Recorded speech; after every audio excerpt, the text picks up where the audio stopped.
Issa Shibulidana, bro, j'espère que tu vas bien, de mon côté ça va au max. On se retrouve pour mon analyse du chapitre 1063 et Oda nous donne des pistes très intéressantes quant au futur de One Piece. Avant de rentrer dans le vif du sujet et de s'attaquer à ce magnifique chapitre, si tu aimes mon contenu, alors n'hésite pas à t'abonner pour rejoindre mon équipage et à mettre un gigantesque like, ça m'aide énormément. Découvrons ensemble les mystères entourant l'enlèvement de Pudding et le retour de Barbe Noire. On commence avec la couverture qui montre la défaite de Crackers. On ne sait pas vraiment si ça a été une victoire facile ou compliquée d'Aokiji et son complice, mais une seule chose est sûre, ils sont venus pour s'emparer de Pudding et du Road Poneglyph et ils ont réussi. On sait pertinemment qu'Aokiji travaille avec Barbe Noire, mais je ne pense pas qu'il soit réellement méchant. Ses principes sont forts, à l'image de ses mentors, Garp et Sengoku. Même si c'est probablement le frère de Teach, comme j'ai pu te l'avancer dans ma précédente analyse de chapitre, il me semble très probable qu'une fois sur place et la découverte de l'enlèvement de Koby, il soit face à un dilemme. Il a en sa possession deux énormes clés de ce que recherche Barbe Noire. Et même si celui-ci est son frère, je pense qu'il existe un monde où les principes d'Aokiji vaincront et où il échangera Pudding contre la vie de Koby. Koby qui en plus a été comme lui un élève de Garp. Cela mettra un terme à son partenariat avec Barbe Noire et à voir comment la situation escaladera. Soit Aokiji pourra s'en aller avec Koby, soit il fera face à un combat très compliqué face à l'équipage de son frère, Teach.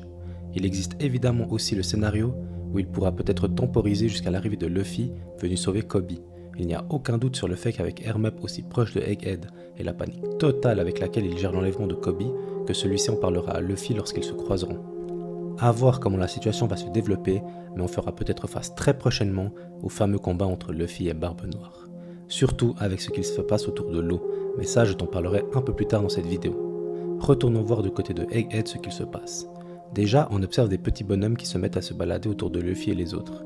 Ils ressemblent énormément à ceux présents aux côtés d'Ener sur la lune, et qui sont les créations de Tsukimi, un homme au visage allongé qui veut dire clair de lune. On sait que celui-ci est mort, mais on sait aussi que Tsukimi est né sur la même île que Vegapunk. Premier point étonnant, mais c'est pas fini. Vegapunk, comme dit lors de ma précédente analyse du chapitre, Vega symbolise une étoile faisant partie des plus lumineuses du monde. Et comme par hasard, clair de lune définit la lumière qui s'échappe de la lune. Un clin d'œil direct entre les deux hommes, en plus de tout le reste. Je pense que Tsukimi et Vegapunk sont liés. Peut-être étaient-ils frères jumeaux. D'ailleurs, Tsukimi avait la tête allongée, une tête qui peut rappeler la forme d'un œuf. Tu l'as compris, encore un rappel direct vis-à-vis de l'île où nous trouvons, censé représenter Vegapunk, Egghead. Je le pensais déjà, mais il est encore plus probable à présent qu'on en apprenne beaucoup plus sur la Lune et sur les technologies entourant tout ce mystère. D'ailleurs, il existe une possibilité où Eneru est descendu de la Lune pour rejoindre Vegapunk après avoir trouvé les vestiges des technologies de Tsukimi. Ne serait-ce pas le moment parfait pour Eneru de revenir?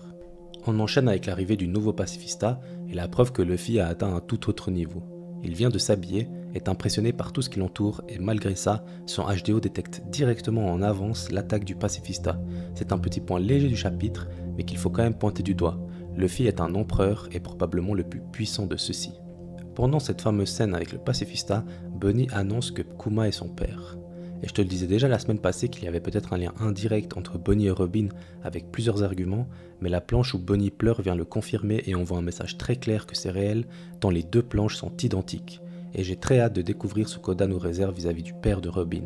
Je suis persuadé qu'on en entendra parler pendant cet arc. Concentrons-nous sur Kuma. L'unique planche avec Bunny enfant est très légère, mais il y a quelque chose de très intéressant. Kuma porte un habit qui rappelle beaucoup les scientifiques présents lorsque Caesar Clown a fait exploser Punk Hazard. Il est possible que Kuma ait donc fait partie des Mads à un moment donné, en plus de son statut de roi. Et lorsque le gouvernement mondial a mis la main sur les Mads et Vegapunk, lui n'a pas voulu se plier aux ordres de ceux-ci et a dû fuir sa position de roi. Position qu'il a fui en rejoignant les révolutionnaires. Évidemment, le gouvernement mondial l'a toujours eu de travers et a tout mis en place pour le traquer et l'attraper, tant c'était scandaleux qu'un roi ose tourner le dos au gouvernement mondial. Étant un ancien ami de Vegapunk, celui-ci sera clément et lui offrira la possibilité notamment de protéger le Sunny, ou encore d'avoir assez de conscience pour envoyer les Mugiwara à certains points T de la carte. Il est même très probable que ce soit lui qui ait sauvé Bonnie de la main d'Akainu, ce qui lui aura très probablement valu sa place d'esclave. Des pistes très croustillantes dont on aura sûrement la réponse lors de la suite de cet arc. Décidément, cet arc nous promet de très grosses révélations. On passe à Barbe Noire et son altercation avec l'eau. Sans surprise, celui-ci recherche les Road Poneglyph et s'en prend à l'eau pour lui voler ce qu'il possède. Ici, il y a deux solutions. Avec celui de Whole-Cake, Barbe Noire en possède un deuxième, celui qui manque à Luffy et dont personne ne sait où il se trouve, et dans ce cas, s'il bat l'eau, il sera en possession directement des 4, ou alors Barbe Noire ne possède que potentiellement celui de Whole-Cake, et même s'il vint l'eau, il lui en manquera toujours un, celui dont on ne sait encore rien de sa localisation à part qu'il était sur l'île des hommes poissons à l'époque. On ne se rend pas bien compte, mais Barbe Noire est en train de foutre un bordel sans précédent dans One Piece, et ça ne me semble pas choquant que ce soit lui le prochain adversaire de Luffy. Déjà, je pensais que parmi les 4 Yonko initiaux que Luffy a dit qu'il allait chercher, Shanks serait le dernier, et sera un point clé vis-à-vis de leur relation et du futur de One Piece. Donc Barbe Noire est forcément le prochain. Pourquoi ça ferait sens que ce soit le prochain? Déjà, il a mis sans dessus-dessous le pays natal de Katakuri et sa famille.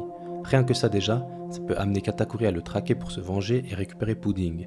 Il retrouvera donc Luffy, évidemment plus en tant qu'antagoniste mais en tant qu'allié dans un but commun, surtout avec la liaison naturelle de leurs fruits et leur pseudo-amitié qui s'est liée à la fin de leur combat. Ensuite, il y a l'enlèvement de Kobe, qui est un ami de Luffy et qui la relève de la forme la plus pure de la justice, à l'image de Garp ou encore de Sengoku. En plus de tout ça, Kobe crée un lien direct avec Aokiji, donc là encore ça peut être un paramètre qui va littéralement foutre le bordel lors de la rencontre entre Luffy et Barbe Noire. Mais ce n'est pas tout. Maintenant, il y a l'eau. Et même si celui-ci a dit que maintenant qu'on se sépare on est de nouveau ennemis à Luffy, on sait pertinemment que les deux sont amis, et que cette fin plutôt sec à Wano est en fait l'instigateur de retrouvailles face à Barbe Noire avec un véritable au revoir entre l'eau et Luffy, potentiellement même le sacrifice de l'eau. Enfin, il y a Boa Hancock, qui veut potentiellement aussi se venger de Barbe Noire et se dirigera vers lui. Elle avait annihilé tout l'équipage de Barbe Noire, et on peut donc imaginer qu'elle se pense assez forte avec une préparation au préalable. Tu l'as compris, un paramètre supplémentaire très proche de Luffy. Et tout ça sans encore avoir parlé du fruit de l'eau.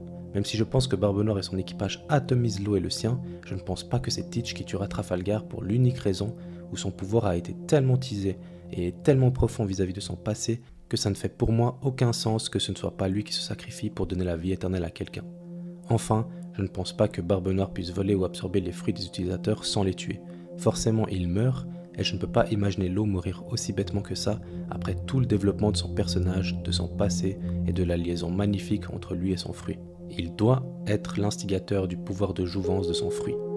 On peut par contre imaginer que l'eau se fasse enfermer jusqu'à ce qu'il accepte d'utiliser son pouvoir sur Teach, le temps que Luffy arrive pour le soulever, évidemment.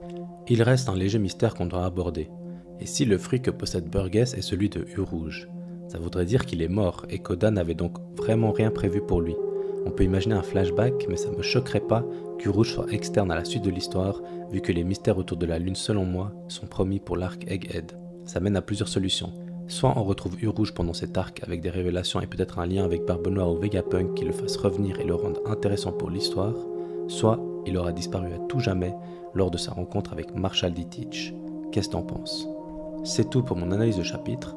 Dis-moi en commentaire si tu préfères des analyses concises comme celle-ci et la précédente, où je me concentre sur le principal et sur les théories qui m'inspirent, ou si tu préférerais que je rentre dans les détails, même dans les détails peu pertinents, pour te faire des vidéos un peu plus longues. Ça m'intéresse beaucoup.